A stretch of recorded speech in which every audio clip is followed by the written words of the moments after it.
Verde lajša bolečino in oteklino pri vnetju v ustni votlini in žrelu. Pred uporabo natančno preberite navodilo. O tveganju in neželenih učinkih se posvetujte z zdravnikom ali s farmacevtom. Onitek zdravilni lak za zdravljenje zmernih do blagih glivičnih okužb nohtov. Brez piljenja, brez odstranjevanja laka. Onitek. Resne težave imajo lahko tudi enostavno rešitev. Pred uporabo natančno preberite navodilo o tveganju in neželenih učinkih se posvetujte z zdravnikom ali farmacevtom. I would like to start with some economic facts and figures about our bilateral relations.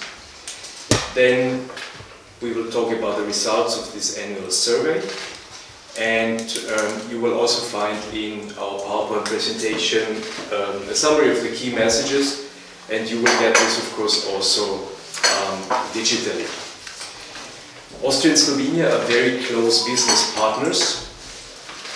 There is a trade volume of goods and services of almost 8.5 billion euros. This is of goods and services. In the area of the goods there is a surplus for Austria, in the area of services there is a surplus for Slovenia. And we have seen the figures, so for 2023 the figures might be slightly worse than in 2022, which has to do with the economic situation. Slovenia still is the most important importer of goods and services from Austria, Europe-wide or maybe even worldwide. So for us, Slovenia is a very, very important market. And this is also the reason why so many Austrian companies have decided to invest in Slovenia. And the Austrian subsidiaries in Slovenia are either production companies, distribution companies or service providers. We count about 1,150 subsidiaries in Austrian subsidiaries in Slovenia. We are the biggest investor in Slovenia. Almost one-fourth of all FDI in Slovenia is from Austria, and we employ approximately 20,000 employees, and further to this, about 25,000 Slovenian citizens commute to Austria on a daily or weekly basis. So you can see that our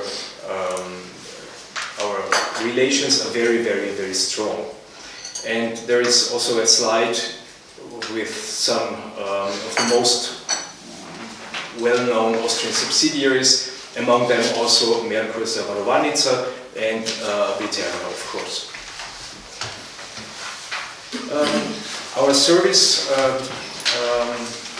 survey on the business and investment climate in Slovenia was carried out in the last quarter of 2023. This time, for the first time, this was a cooperation of ADVANTAGE Austria with the Vienna University of Economics and Business, famous WU. And this survey actually was carried out worldwide, but we of course focus on the survey here in Slovenia. We do have, of course, about 800 Austrian subsidiaries in our database, but usually we have about 50 to 60 or 70 respondents, and for this survey we had 50 respondents, 5 respondents fewer than a year before. Just to inform you about how the sample is composed, actually it's quite equally balanced between the sales subsidiaries of Austrian companies. Here I speak of the supermarkets and wholesale companies. Then about a third are the service providers like banks, insurance companies or IT companies. And about a third are production companies, and this year especially companies from the metalworking industry, the automotive industry and the paper industry participated. And if you have a look at the breakdown of the total turnover of our respondents, we see that about 40% of the companies are quite huge. They report that they have more than 20 million of euros of annual turnover in Slovenia, and then you can see the breakdown according to the company size. How do the Austrian companies assess the general economic situation in Slovenia? So, if we look at the year 2023, the companies responded that the economic situation had improved 10%, or had stayed the same, 43%, so this means that more than 50% were of the opinion that the economic situation in Slovenia had improved or stayed the same. About the future, they are about of the same opinion. You see that the shares are pretty much the same, but what we actually have found out is that the expectations of the Austrians are usually worse than reality. So you see here, when we look back, companies were thinking of 2023 when we asked them in 2022 that only 5% said that the situation would improve, 31% said it would stay the same, and 64% were of the opinion that it would get worse. And then when 2023 was actually over, the situation was much better. So 10% said it had improved, and 43% were of the opinion it had stayed the same. The interesting thing is, and this came a little bit as a surprise to us, is that the Austrian subsidiaries in Slovenia are a little bit more pessimistic than the Austrian subsidiaries in the entire region of Southeast Europe. And Southeast Europe, in this case, is, let's say, the former countries of Yugoslavia, plus Albania, Romania, Bulgaria, and Greece.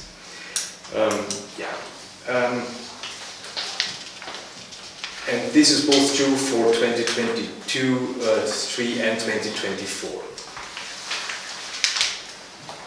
We usually ask the Austrian subsidiaries about their assessment according to certain key indicators. And here again it's interesting to compare 2023 to 2024. So regarding last year, the companies weren't that not that pessimistic, but I ask you to look especially at the respondents. Respondents replied according to the order book situation.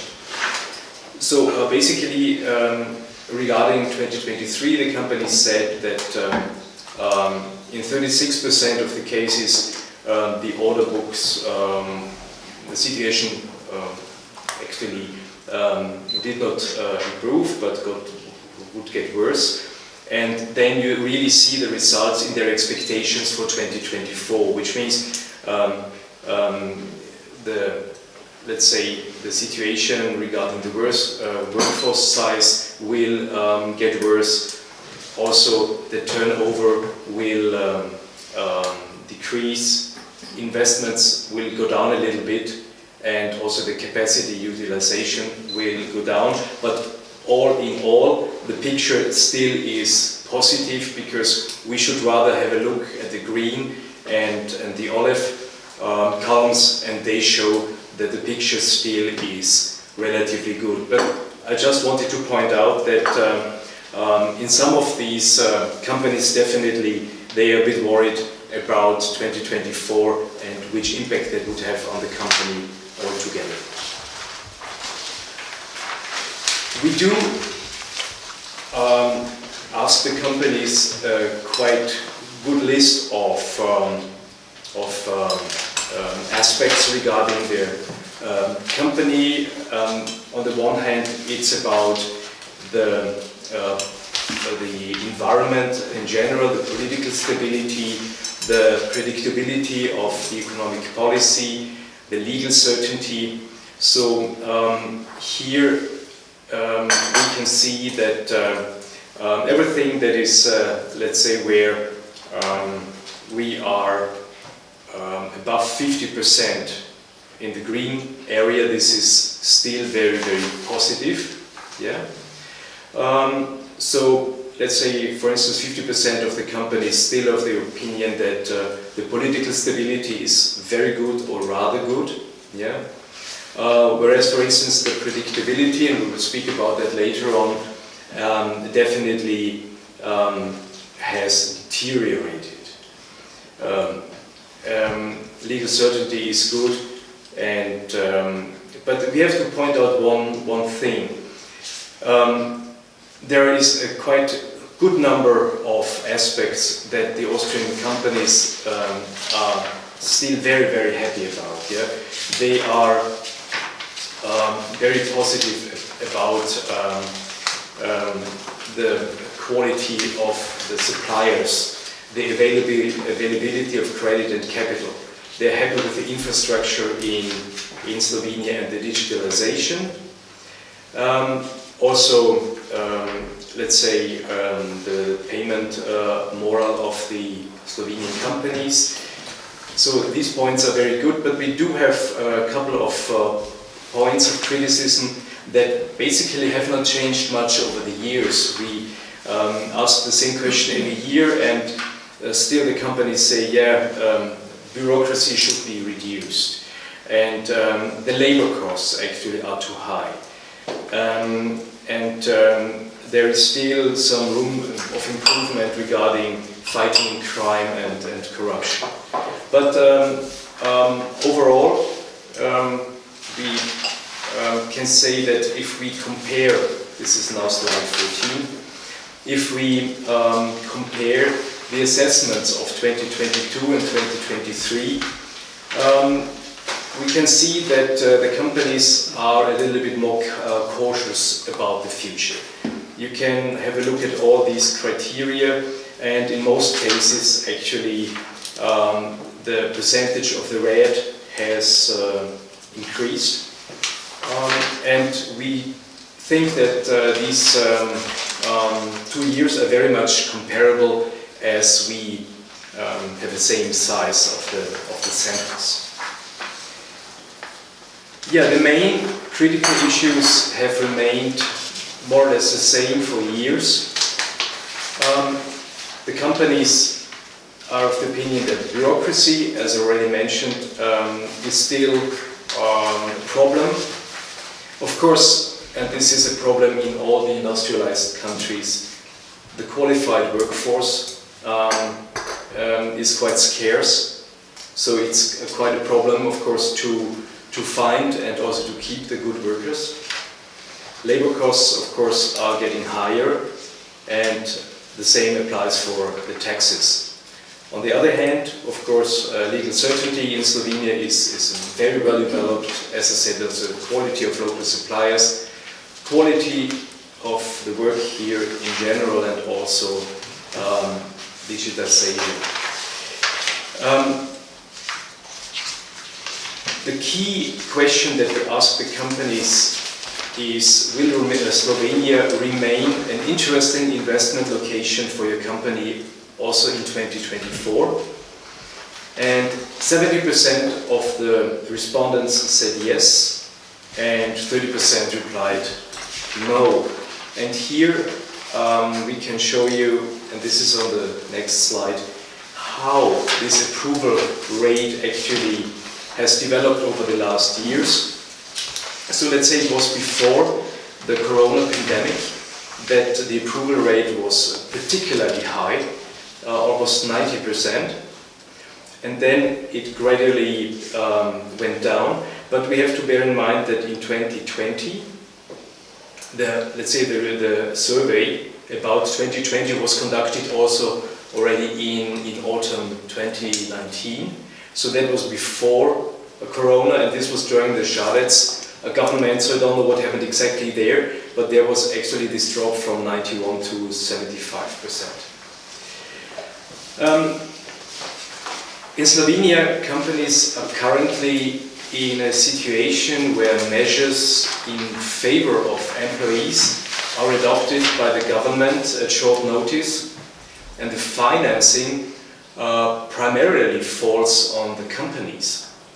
This makes it very difficult for companies nowadays to make budgets and plans for the future, and Slovenia's competitiveness decreases in international comparison, and the country simply becomes less attractive as a location for foreign investors. In my opinion, the Slovenian government should, or let's say, in my opinion, the Slovenian government now shows some socialist tendencies that are completely out of date. The idea that citizens' lives can be secured from cradle to grave is no longer in keeping with the times. Instead, citizens should be motivated to take more personal responsibility. I admit that Austria maybe is not the best example here, because the welfare state in Austria is also far too pronounced, and this also reduces our competitiveness in international comparison. However, the last purely left-wing government in Austria was from 1970 until 1983 under the Chancellor Bruno Kreisky. Although Kreisky definitely modernized society, he made countless changes to labor law and did that by bypassing the employers. And these changes were for increasing the annual leave, reducing weekly working hours, and also introducing the severance pay for the blue-collar workers retroactively. The Kreisky government introduced these measures in the 1970s, during a very difficult economic situation. You remember, there was this difficult situation with the petrol price and everything. But he still kind of distributed the financial burden of these measures between companies and the state, because in those days the Austrian state was still owner of many large companies.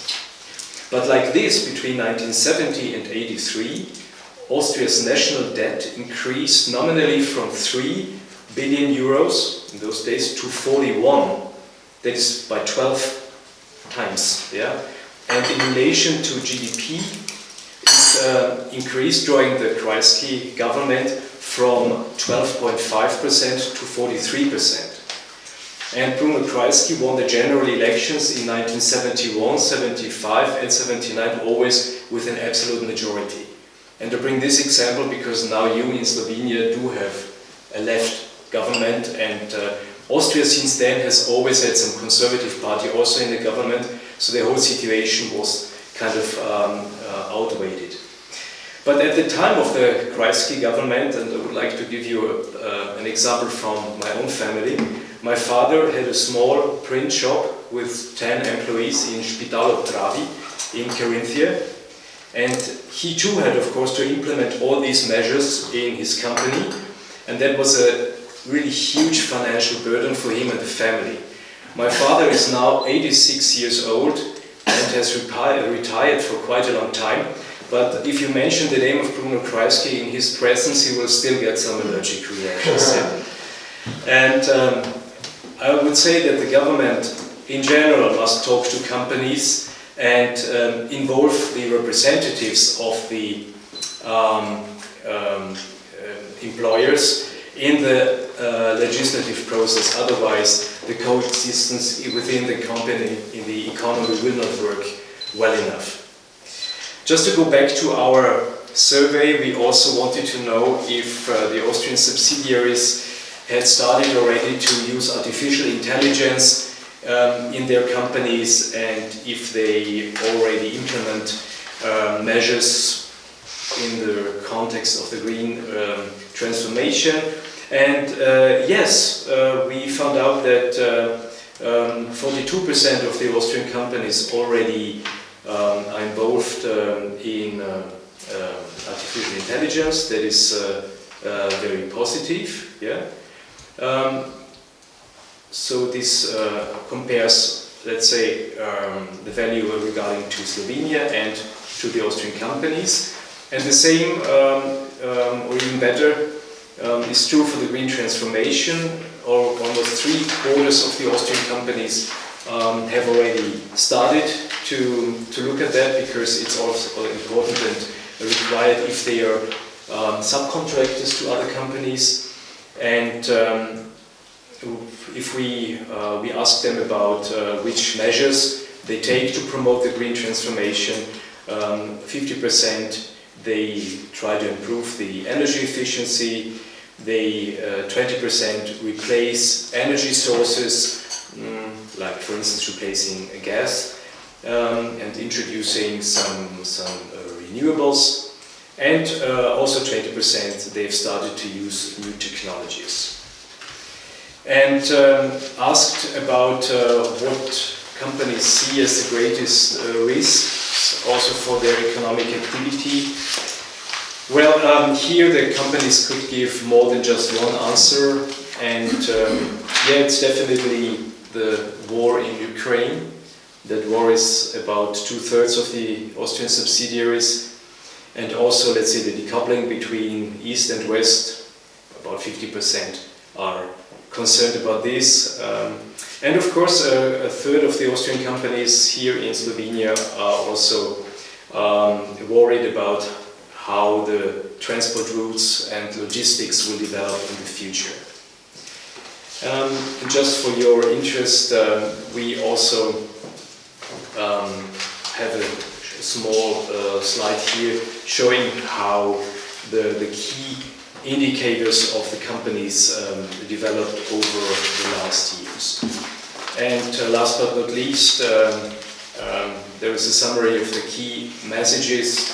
We already have spoken about this, so I would now,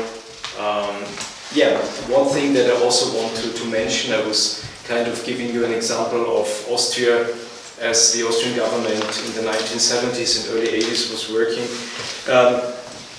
The representatives of the Slovenian companies have created the gospodarski krog, and ADVANTAGE Austria is also part of it, because we represent, as I said, about the interests of about 1,150 Austrian subsidiaries, and so we are in close contact with all these 15 participants of this economic circle.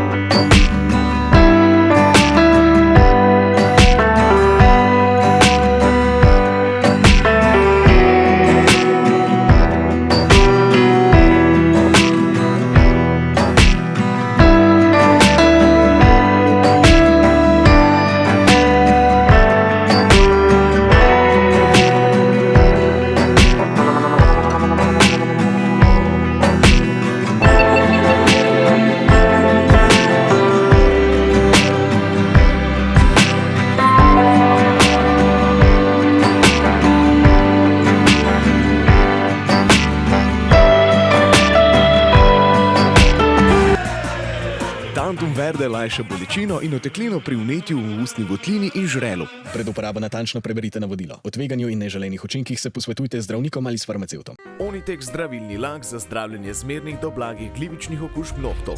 Brez piljenja, brez odstranjevanja laka. Onitek. Resne težave imajo lahko tudi enostavno rešitev.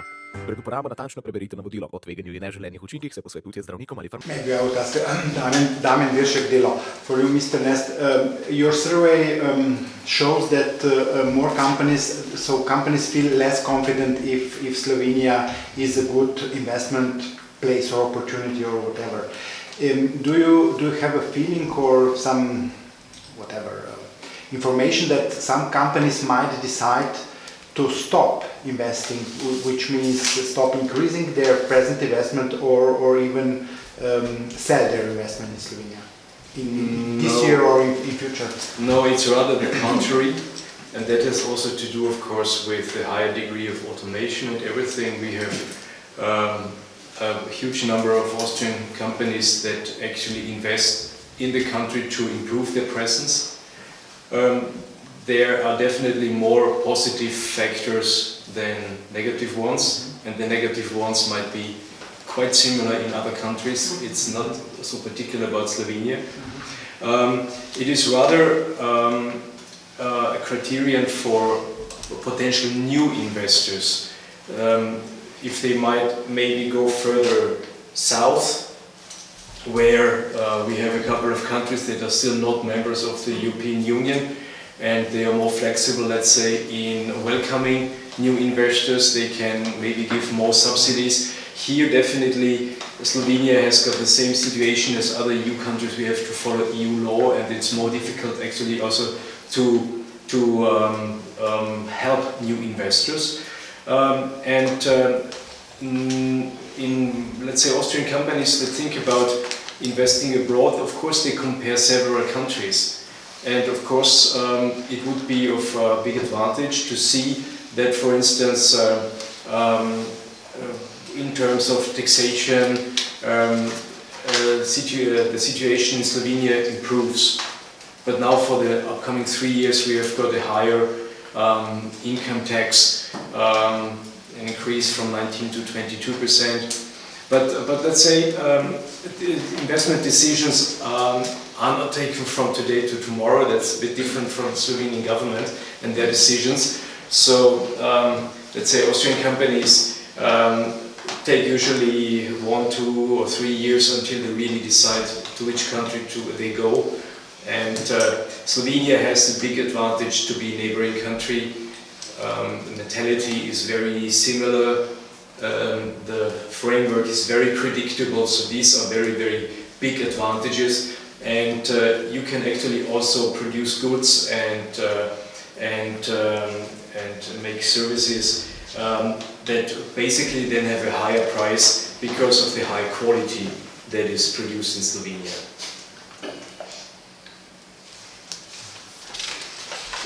You said that Austrian companies in Slovenia are more pessimistic than in the rest of the CE region. Yeah. What are the reasons for that?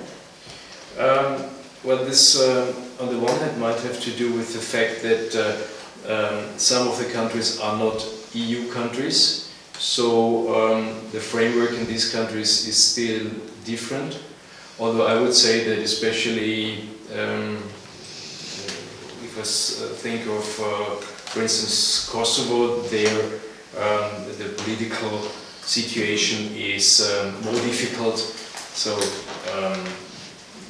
but Serbia, of course, has some advantages for production companies, lower wages, for instance. And Matea, do you have some more arguments regarding the difference between Slovenia and the entire CE region regarding this optimism that we identified? Yeah, I didn't go in details, but I can check for you. Yeah. As I said, we do these surveys in other countries, and we just made, let's say, we had a look at the greater picture, and we did not go that much into detail. But it was interesting to see the comparison